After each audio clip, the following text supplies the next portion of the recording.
It has been 9 years and 3 days since I left this world.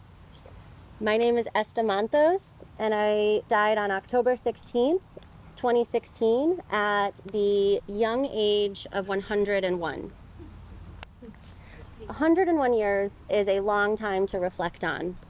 I watched the world change again and again, from when I was born in Webster, Massachusetts, when I was working in my 20s during World War II, coming to Hartford and then Springfield, and living throughout the 20th century, watching the experience of American women also change. And I'm really happy that I lived in the time that I did, because I was never one to sit still, especially when there were motorcycles to ride and new roads to ride them on. And trust me, I rode on as many of them as I could across this country. To my friends and family, I might be remembered for my iconic cowboy hat, or the ponytail that I continued to wear in my later years, or for the love and laughter that we shared, especially with my nieces. But for the city of Springfield, I'm remembered for something else, for my passion for history and for my commitment to ensuring that the legacy of the Indian Motorcycle Company is not forgotten. After decades of this work, in 2007, I donated my greatest treasure, which included dozens of original Indian motorcycles and thousands of memorabilia, to the Springfield museums. This was 10 years after my husband Carlee passed, who I had started the museum with and who had collected with me for all of those decades. And at that point, I was 91 years old. So I was looking to make sure that our museum outlived me. And they say, you can't take it with you, right? If I could have, I definitely would have taken at least one motorcycle for the ride once I had passed. And you can see here a view of some of the 30 bicycles that are still on display. There are more than 24 that are currently on display that were specifically from our collection. This one is my personal favorite, my 1939 Scout Junior. It was lightweight by motorcycle standards, perfect for a woman even in her later years. And a lot of people asked me why I didn't sell the motorcycles from my collection. They were worth a lot of money. And I'm talking millions of dollars, but it didn't matter to me whether or not I lived out my years in comfort.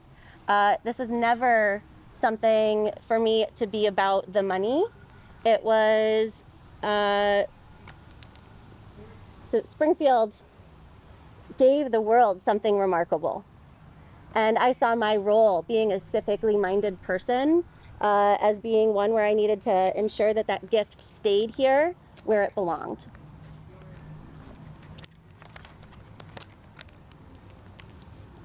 Here you can see a picture of my husband Carlee from the 70s when we had originally opened up our museum. He and I had spent decades collecting and restoring bikes, sharing all that we knew about the Indian Motorcycle Company. He was a metallurgist, and he knew his way around an engine better than anybody I knew. I like to think that to him, the sound of a motorcycle engine was like music. And we didn't just love the bikes themselves. We loved the human side of connecting, right? Collecting, connecting with people, learning the history, and getting to know the stories that come along with each new old bike that we found. In 1974 was when we had opened up our museum on Hendy Street.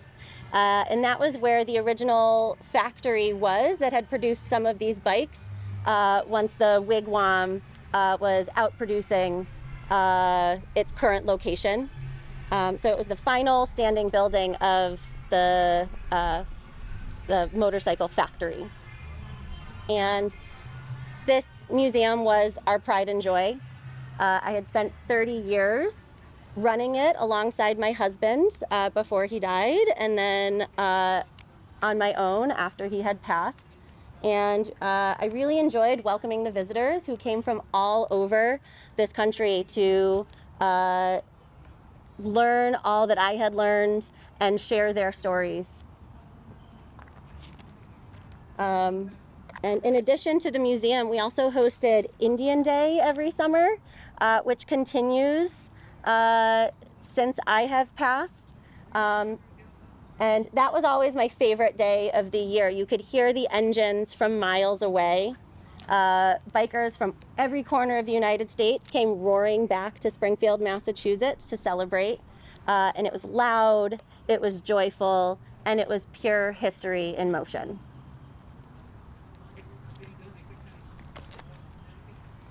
And if you have not seen the Wood Museum before, this is where that collection lives, on the second floor. And part of the reason why I decided to donate it to the Wood Museum was because when Carlee passed in 1996, I had promised to keep the collection together. A decade later, when I had donated it to the Springfield Museums, I knew that I had fulfilled that mission. The collection, like I said, is part of the Wood Museum of Springfield History, and my hope is that it is inspiring future generations the way that the Indian Motorcycle Company had inspired the two of us. So next time you're there, I hope you walk through the Manthos Gallery of Indian motorcycle history. And I hope that as you're going through, you're not just thinking about it as a bunch of bikes. I hope that you know that it is the story of two people and the love that they had for each other, the love that they have for this city, and our belief that history is worth preserving. Thank you.